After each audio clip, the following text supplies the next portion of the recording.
Good morning from Jonesboro, Arkansas, 7:32 a.m., Valentine's Day, 2024. There's a new company out there, new for the United States. They're bringing this electric car to us. They've been making cars in South Korea for quite some time, Vinfast. But this is either their first attempt at electric overall or the first attempt here, and so far it hasn't gone too well. And I hope they make it. I hope they can get all these bugs worked out, because this is a nice looking car. It kind of reminds me of the Kia Niro in the roundabout way. But this thing is $48,000, and that's the problem. It's so expensive to build these cars. It's very difficult to price them at a reasonable price. For this, you can buy a Tesla. For this, you can buy almost all kinds of stuff. Things you know are going to be reliable. You can buy a new Mustang Mach-E, some of them, made by an established American company, Ford. But anyway, right here is what I want to look at. $48,000, but look at this. $249 a month. What disappeared? How to go back to it? $249 a month lease for 3 years. And they say no out-of-pocket money up front. But Out of Spec Reviews right here bought one, and they paid $6,000 out of pocket.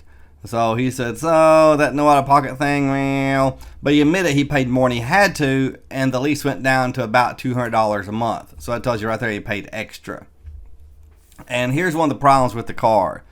Well, they've been letting people drive them for review purposes and stuff, big YouTubers and whatnot, for a few years, and they've gotten horrible reviews. But VinFast says they've worked all of that out.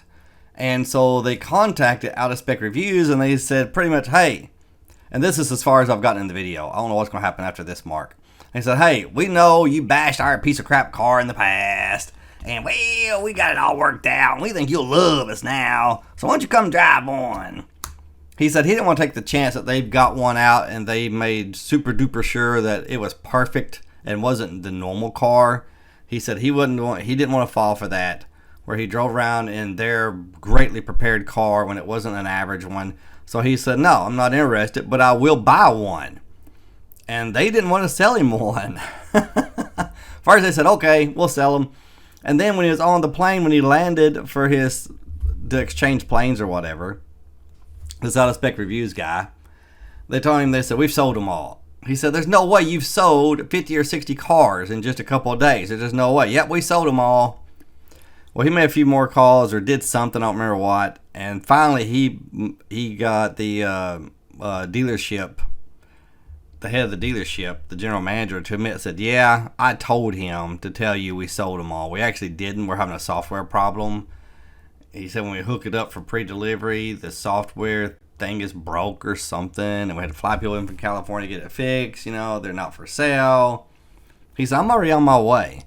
Anyway, they went back and forth. He showed up at the dealership on a Thursday, and they finally let him buy one Monday. They really didn't want him to. It was back and forth. He finally told him, said, look, I'm going to do a video that you refuse to sell me one, or I'm going to do a video where you sold me one and it may or may not work out. And so anyway, they told him, they said, fine. Here's what he says they said. He claims they told him, said, fine, take it on a 10-mile test drive. If it doesn't blow up, we'll let you buy it. Are you going to buy a car from a dealer if they tell you, take it on a 10-mile test drive, and if it doesn't blow up, we'll let you buy it? Good Lord.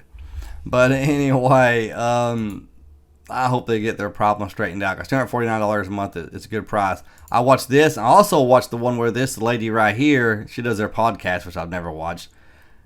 Out of Spec podcast, maybe, where she brought it home after this was made first. And then she took it home. I already watched one where she took it home. This is her company car now. And it was a very interesting video. And it had some bugs. It had some problems. They weren't anything major. I don't know what this is going to be right here, because I haven't gotten to the meltdown yet. But still, I would love if this car could get all their problems worked out and do well. I hope they do. Go South Korea. But anyway, look at this warranty down here. I want to show you this. 10-year, 125,000 mile warranty. 10-year unlimited miles on the battery. You could drive this thing 1,000,000 miles 100,000 miles a year, and you'd never exhaust the warranty on the battery until 10 years was up. So they've got to have a lot of confidence in their battery to put this out there. Because I can't see somebody driving $1 million. That'd be so unusual. They might, somebody. But there could be quite a few people driving at 200,000 and 300,000 miles in 10 years. So that battery better be reliable. And up to 10-year, 125,000 mile bumper-to-bumper warranty. That is amazing. Amazing. That is unbelievable. That's so unbelievable. That's something I think only a new company trying to get a foothold would do. They're like, well, it's going to cost us a lot of money, but we need to get people to buy these cars. We need to get established. We need to make these cars normal instead of something different. That's absolutely amazing. Roadside assistance, blah, blah, blah. Most people have, okay, I've always had that through my insurance company. That's not a big deal to me. But look, it's a very nice looking car. I want to show you the colors. Look at this. Look how beautiful that car is. I like that.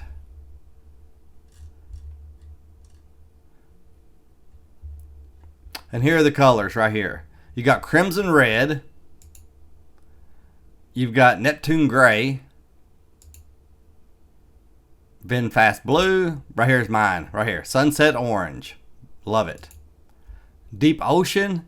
I'm colorblind, but I think the one they got was this one. It may be this gray, but I think it's this deep ocean. I've seen the video and I don't know. That shows how colorblind I am, but I think it's this one. White. Boring. Black. Gross. I do not like black cars at all.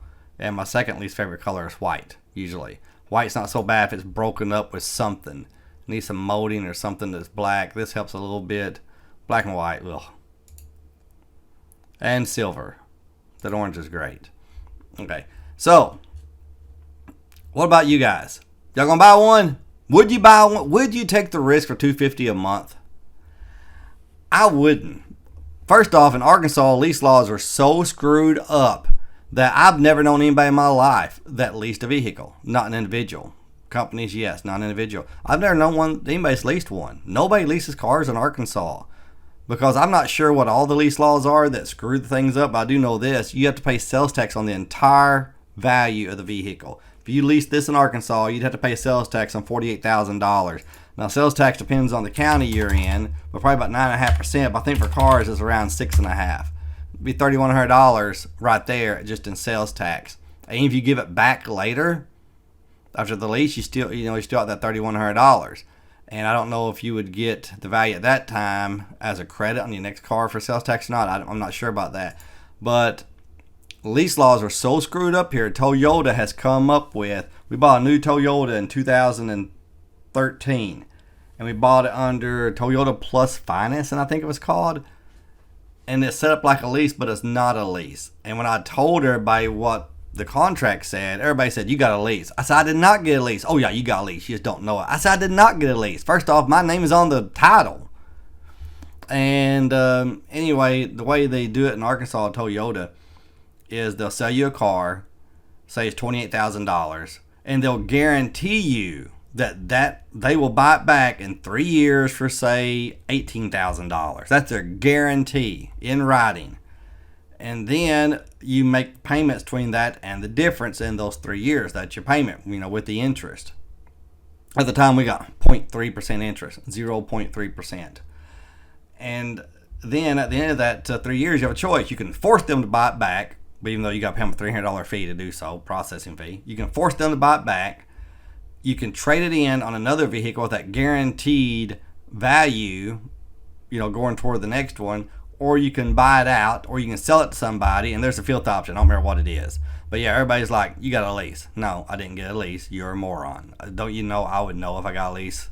I told some people, wouldn't you think I would know? You would think you would, but you don't. You got a lease. I'm like, okay, whatever. But anyway, what do y'all think? You going to go buy this? They have the closest one to us, the place to drive one is Topeka, Kansas. My daughter lives in the Kansas City area, Fort Leavenworth. Topeka's too far. Not Topeka. The other Kansas, the one that's north of Oklahoma City.